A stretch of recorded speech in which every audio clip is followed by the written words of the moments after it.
Okay, I'm going to do a video on the Kubota vent on the hydraulic system.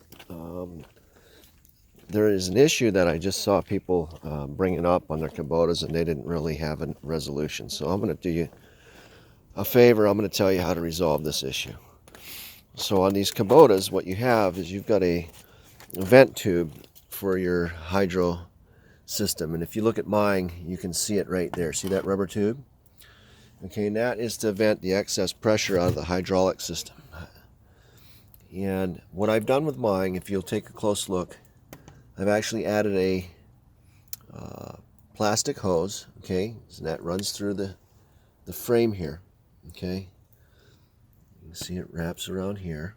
It goes up there, comes up here, and then it goes into copper. So it comes up along the wheel well, goes into copper into a bend, and it's pinched off so it can breathe some air, but no wasps or dirt or crap can get up in there.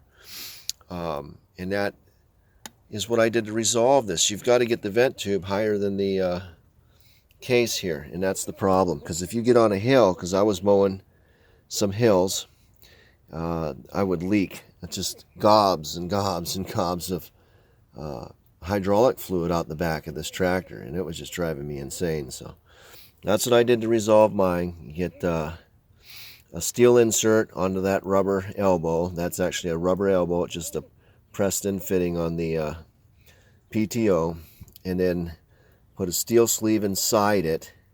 Get a rubber hose. I use clear so I can see when it's, you know, backing up.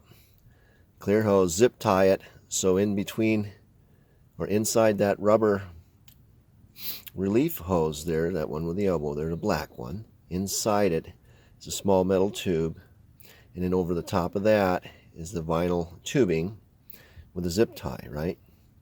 And then that runs through here. It's secured to the tractor, comes up the side, goes to steel or copper, and the copper's pinched off at the end to keep dirt and debris out of it, but it still allows the unit to breathe, okay? That's not pinched off airtight. So hopefully that helps some Kubota owners out with PTOs leaking. So there you have it. That's the solution.